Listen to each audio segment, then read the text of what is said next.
Bago po tayo magsimula, salamat sa bagong donor natin na si Lodi Kasilip 7 TV, ang pogi-pogi mo. At heto naman po ang 5 naunang mag-comment na sina Lodi Mark Ian Virtuoso Alicer, Lodi Prince Princess, Lodi Leonard Dominguez, Lodi Biboy Torio, at Lodi Lupi Rigrin Mutya. Maraming salamat po, at i-on nyo na ang notification para una pa kayo sa first at masama sa shoutout, at kung bago ka pa lang dito, baka naman. Ika-204 na kabanata sa pagpapatuloy. Sumabog ang Golden Iron Castle Wall ng ating bida sa ginawang atake ni Heavenly Marshal Emperor. Mabilis namang nakaalis ang ating bida bago pa ito tuluyang sumabog at napasabi sa kanyang isip na ang Golden Castle Iron Wall ay walang silbi sa harap niya. At pagkatapos muli na namang nag-iipon ng enerhiya sa dulo ng daliri si Heavenly Marshal Emperor. At gumamit ng Light Wall. Ang star-destroying light aura na nilikha ng Marshal Heaven Emperor ay kumalat ng mahaba at manipis, sa hugis na parang fan na umiikot. Nagulat ang ating bida sa kanyang nakikita na napakalaking enerhiya ang papunta sa kanya. At mabilis siyang gumamit ng Northern Wind. At isang matalim na bugso ng hangin ang lumitaw mula sa dulo ng espada ni Wumuon. Hindi tulad ng Light Wall na lumipad sa kanya ng pahalang, ang North Wind ni Wumuon ay lumipad pasulong ng patayo. At mabilis na pinalipad ng ating bida ang kanyang Light Sword at Dark Sword na nilagyan niya ng enerhiya. Napansin ito ni Heavenly Marshal Emperor at nakangiting sinabi na hindi ko akalaing na ipwesto mo na agad ang mga espada na kumokontrol ng ki sa ganoong kaikling oras. Ang figura ng Heavenly Marshal Emperor ay kumislap na agad na napawalang bisa ang dalawang espada na itinapon ng ating bida. Mabilis na sumugod ang ating bida habang sinisigaw na mamatay ka. Kinumpas niya ang kanyang daliri pababa at nakangising sinabi na sa tingin mo ba gagana yan sa akin? At isang malaking liwanag na enerhiya ang sumulpot na lang kung saan. Napapalapit sa ating bida na ikinagulat niya nang ito ay maramdaman niya. Nagawa niya itong maiwasan sa tamang oras at kung hindi siguradong katapusan na niya. Na makikita itong bumaon sa lupa na pinagmamasdan niya. Mabilis na namang masayang ikinumpas ang mga daliri nito at sinasabi na tingnan natin kung hanggang kailan mo kayang umiwas. Ang star-destroying light aura na itinira ni Heavenly Marshal Emperor ay isa-isang bumabagsak. Sa ating bida na nagagawa niya itong maiwasan. At napasabi siya sa kanyang isip na bawat isa sa kanyang mga atake ay nakamamatay. Kung matamaan niya ako kahit isang beses, mamamatay ako. Dagdag pa niya na nangangalit ang mga ngipin na pero gaano man kadelikado ang kanyang mga atake, nagbigay rin ang mga ito sa akin ng matinding inspirasyon. Ang mga ataking pinagsama ang liwanag. Pinili ni Wumuon na huwag tumakas kundi sumugod patungo sa Heavenly Marshal Emperor. At nilagyan ng enerhiya ang kanyang golden sword na ito ay nagliwanag. At sinabi pa niya sa kanyang isip na ang gintong dragon sword ang pinakaangkop na espada upang ikondensa ang kapangyarihan ng liwanag. Habang mabilis siyang pasugod, itinaas ni Wumuon ang kanyang espada, at isang makapal at ginintuang espadang aura ang lumitaw sa Golden Dragon Sword. Ang mga ginintuang kislap ay tumaas mula sa nakapaligid na lugar at sinipsip sa ginintuang espada na aura ni Wumuon na nagbibigay dito ng lakas. Ang espada na aura ni Wumuon ay lumaki ng lumaki. Sa kalaunan, lumaki ito sa parehong laki ng light pillar na nilikha ng Heaven Elwa Marshal Emperor. At iwinasiwas niya ito patungo kay Heavenly Marshal Emperor. Ibinuka ni Heavenly Marshal Emperor ang kanyang palad at naglabas ng matinding enerhiya habang sinasabi sa kanya na talagang kamangha-mangha ka, Song Wumuon. Hindi ko inakala na magagawa mong gawin yon. Ang star-destroying light ko. Isang hindi may larawang pagsabog ang umalingaw-ngaw at ang Heavenly Marshal Emperor ay hindi man lang umalis sa kanyang pinagkakatayuan. Makikita ang muka ng ating bida na napatanong sa kanyang sarili na kung gumana daw ba ito. Makikita ang anino ni Heavenly Marshal Emperor sa ginawang atake ng ating bida. At habang nawawala ang usok lumantad ang muka nitong nakangisi at iniunat niya ang kanyang kamay patungo kay Wumuon na parang walang nangyari. At sinabi na hindi na daw iyon masama. Nagulat ang ating bida at napasabi na ano. Paano daw iyon nangyari? Mabilis na kumilos ang Heavenly Marshal Emperor habang nakangisi. Na mabilis na tinamaan ang ating bida sa kanyang katawan na inatake ni Heavenly Marshal Emperor na ikinagulat niya. At siya ay napatilapon ng malayo. Nagtamo siya ng isang incredibly massive internal injury. Gayunpaman, Ang extraordinary resilience ng isang Supreme Master ay ganap na naipakita at ang kanyang mga internal wound ay agad na gumaling. Bukod dito, dahil nag-ukol siya ng maraming pagsisikap sa pagpapanatili ng kanyang defensive key barrier. Ang mga fragment ng star-destroying light aura ay hindi nagdulot ng kasing dami ng pinsala. At nakatayo siya at sinabi ng ating bida na paano. Ang pinahusay na clay na ibinuhos ko ang lahat dito. Habang naglalabas ng enerhiya si Heavenly Martial Emperor tumugon siya sa ating bida na lahat ng iyong lakas, sabi mo. Ibig sabihin ba nito ay tapos ka na? Nagngangalit ang mga ngipin ni Wumuon at sinabi sa kanyang isip na buwisit. Tinanggap niya lang ang aking atake na puno ng aking buong panloob na ki, gamit ang sarili niyang ki. Ngunit mayroon pa rin siyang ganoon karaming panloob na ki natitira. Dagdag pa niya sa kanyang isip na ibig sabihin ba niyan ang kanyang panloob na ki ay walang hangganan. Ibinuka na naman ng Heavenly Martial Emperor ang kanyang daliri at nakangising sinabi na ngayon, kahit nakakapanghinayang, tatapusin na ba natin ito? Ipinikit ni Wumuon ang kanyang mga mata ng mahigpit. Na iniisip na siya ay natalo na. Kinamumuhian niya ang kanyang sarili dahil hindi niya nagawang labanan ang Heavenly Martial Emperor ng maayos sa kabila ng pag-abot sa parehong antas. At napasabi pa siya na buwisit. Ang lahat ng ito talaga ay nakakabwisit. Wala na akong natitirang inner ki para salagin ang atake niya. Habang ang kaisipang ito ay dumaan sa kanyang isip, bigla siyang nanginig. At napasabi na sandali lamang. Napatingin siya sa ibaba at napasabi sa kanyang isip na napakatanga ko talaga. Akalain kong nakalimutan ko ang kaliwanagan. Nahumantong sa akin sa Supreme Realm. Humawak sa kanyang dibdib at sinabi pa niya sa kanyang isip na wala itong laman, ngunit punong-puno ito sa parehong panahon. Dagdag pa niya na ano nga daw ba ang pagiging puno at ano ang pagiging walang laman. Walang dahilan upang paghiwalayin ito dahil ang walang laman ay puno at ang puno ay walang laman. Ang tingin ni Wumuon ay tila bumalik sa buhay at lumiwanag ng enerhiya. Walang limitasyon ang aking panloob na ki. Ibinato niya ang kanyang espada sa Heavenly Martial Emperor at sinabi pa niya na puno ang aking mangkok, kaya maaari akong magbuhos ng walang hanggang lakas anumang oras. Habang hinarang ang espada ng ating bida sinabi nitong nakatingin sa kanya na ano. Nakatanggap ka na naman ba ng isa pang kaliwanagan? Kinukumpas ng ating bida ang kanyang kamay na sinasabi sa kanyang isip na kaya ko ito. Gamit ang aking walang hanggang kapangyarihan. Kaya kong patayin siya. Kinontrol ng sabay ang tatlong espada ng ating bida patungo kay Heavenly Martial Emperor. Na ito ay nagagawa niyang harangan at napasabi pa ito na isang banggaan sa pagitan ng parehong kawalang hanggan.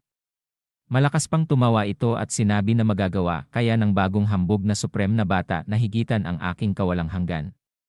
Napalaki ng mata ang ating bida at napasabi sa kanyang isip na kaya ko ito. Kailangan kong magawa ito. Sa sandaling iyon, isang babae ang dumating na mabilis na tumatakbo at sinisigaw na ama. Pinigilan siya ni Blade Emperor at sinabi na kamahalan. Hindi ka na pwedeng mas lumapit pa. Napasabi naman si Prinsesa Mokyong na para mangyari ang ganitong bagay habang wala lang ako sandali. Hindi ito maaari. Nang makita siya ni Heavenly Martial Emperor agad na tinutukan siya ng daliri nito at inatake habang sinasabi na yon daw ang prinsesa. Mabilis na iniwas ni Blade Emperor si Prinsesa Mokyong at ang kanyang katawan ang hinarang na malapit ng tumama sa kanila. Gayunpaman, ang espada ng ating bida ay mabilis na humarang dito. At sinabi sa kanya ng ating bida na huwag magpa-distract, Heavenly Martial Emperor. Tumingin sa kanya ito habang nakangisi at sinabi sa kanya na hangal na bastardo. Dapat ay inatake mo ako ng direkta kung nakita mo ang isang butas nang tumingin ako palayo sa halip na sumigaw lang sa akin.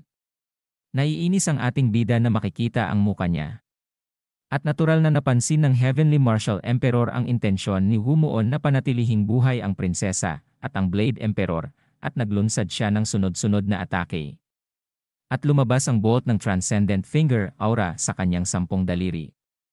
Habang sinasabi na ibig sabihin ba, mahalaga sa iyo ang mga taong yon. At dito na po nagtatapos ang ika-204 na kabanata.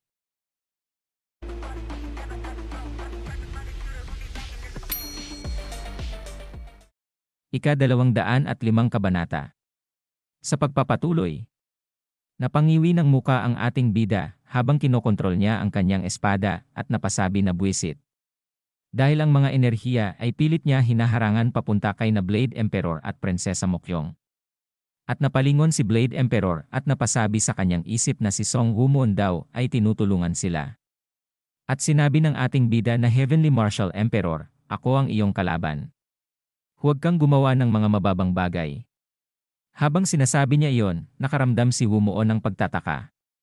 Nararamdaman niya na ang Heavenly Martial Emperor, na nahihirapang magpahayag ng anumang uri ng emosyon, ay tila nagtataglay ng bakas ng uhaw sa dugo at pagkamuhi kay Princess Mokyong. Tumugon ito sa ating bida at sinabi sa kanya na mababa, sabi mo? Pero hindi ba yon ang specialty ko? Ibinuka ang kanyang palad at sinabi pa niya sa ating bida na ako ang nagbihag sa iyong pamilya at ginamit sila bilang mga hostage para akitin ka, at ako ang pumutol sa tainga ng iyong ama habang hindi siya makalaban. Ang galit na sandaling nakalimutan ni Wumuon habang humaharap sa isang lalong apurahang sitwasyon at nakakuha ng kaliwanagan ay muling sumulpot. At napasabi na ikaw na hayop ka. At hinigpitan ni Wumuon ang kanyang hawak sa kanyang espada. Mula sa dulo ng kanyang espada, malakas niyang itong hinampas sa hangin at naglabas ng kulay asul na enerhiya patungo sa Heavenly Martial Emperor. Ngunit gaya ng dati madali lang itong napawalang bisa niya. Patuloy na naglabas ng enerhiya ang ating bida na inaatake niya kay Heavenly Martial Emperor. Habang hinaharang niya ito malakas na tumatawa si Heavenly Martial Emperor at sinabi na kahanga-hanga. Talagang kamangha-mangha ka. Dagdag pa niya na hindi ko inakalang mapapalakas mo ng ganito ang iyong natural sword. Lumiwanag ang mga mata nito at ibinuka ang mga palad habang masayang sinasabi na gayon paman, hanggang dyan ka na lang. At gumamit siya ng light explosion. Pagkatapos, isang putok ng nakasisilaw na liwanag na napakatingkad na naging dahilan para umiling si Wumuon ang pumuno sa hangin. Nakatingin ang ating bida sa kanya, habang nasisilaw at sinabi sa kanyang isip na hindi ko maaaring patuloy na bigyan siya ng mga pagkakataon na makalusot. At gumamit ang ating bida ng Storm Fury. Ang liwanag ay kumalat sa lahat ng direksyon mula sa Heavenly Martial Emperor. At ang liwanag ay pumawi sa enerhiya ng Storm Fury at mabilis na sumulong. Ang Light Explosion at Storm Fury ay nagbanggaan sa isang perpektong deadlock. Ni ang isa ay hindi makagalaw pasulong o maitulak ang isa pa, at sa kalaunan ay nawala sila ng sabay. At naiinis na sinabi ng ating bida sa kanyang isip na kahit na sinubukan kong salagin ang kanyang atake, hindi ko magawang itulak ito pabalik. Dagdag pa niya na ano ang dapat kong gawin ngayon. At ngumisi na naman ang Heavenly Martial Emperor na sinabi na meron na naman daw siyang magandang idea. Sa sandaling iyon, iniunat ng Heavenly Martial Emperor ang kanyang kamay patungo sa haligi na kinagagapusan ni Daewoo. Tinamaan ang haligi. At ang gitnang bahagi ng haligi na kinagagapusan ni Daewoo ay natapyasan mula sa atake ng Heavenly Martial Emperor. Dahil napakataas ng haligi, lubha itong naapektuhan ng hangin, at ang gitna ng haligi, na naging mahina, ay mapanganib na umalog, na parang malapit na itong masira anumang sandali. Nangangalit ang mga ngipin ni Daewoo at sinabi sa kanyang isip na ang lintik na yon. Gumagamit na naman ng maruming taktika. Sinabi pa niya habang nawala ng kulay na pakiusap Wumuon. Huwag kang mag-alala sa akin. At mag-focus ka na lang sa pagtalo sa hayop na yan. Habang tumira siya sa ating bida tumawa ang Heavenly Martial Emperor habang pinapanood si Wumuon na nag-aalab sa mas matinding galit kaysa dati. Nahinarang naman niya ito. At sinabi na hayop ka. At sinabing muli sa kanya ni Heavenly Martial Emperor na kaunti na lang, Song Wumuon. Malapit nang masira ang haligi at mahuhulog ang iyong ama sa lupa.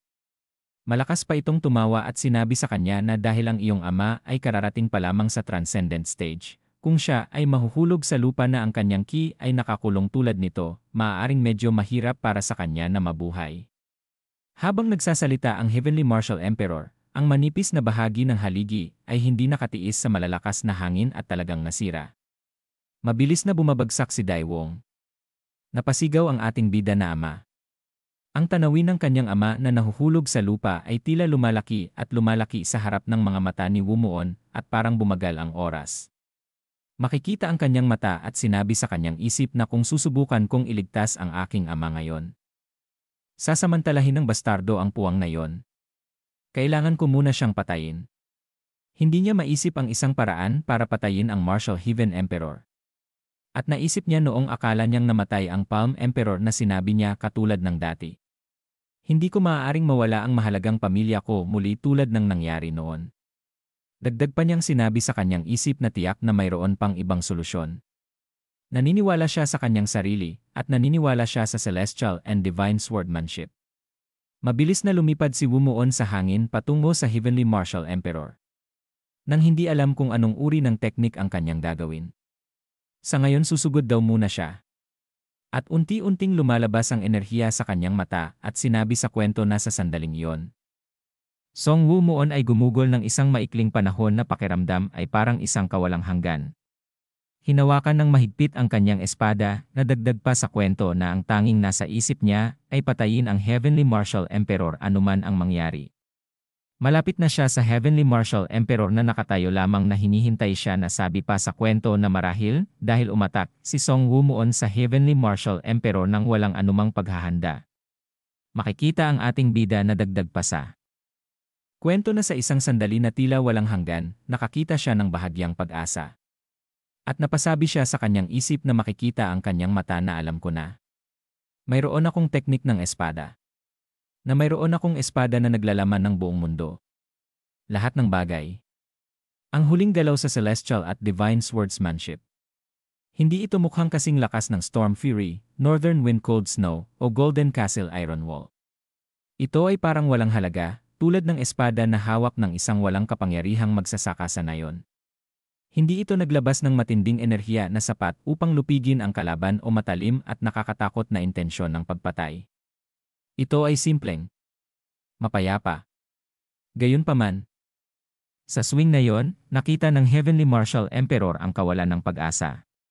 Sa puntong halos kaduda-duda kung talaga bang espada iyon na nilayon upang pumatay ng kalaban o kung ito ay isang espada na hawak para sa layuning iyon. Ngunit nakita ng Heavenly Martial Emperor ang isang pader sa loob nito. Natinamaan ng ating bida ito sa kanyang katawan na makikita ang talamsikan ng dugo.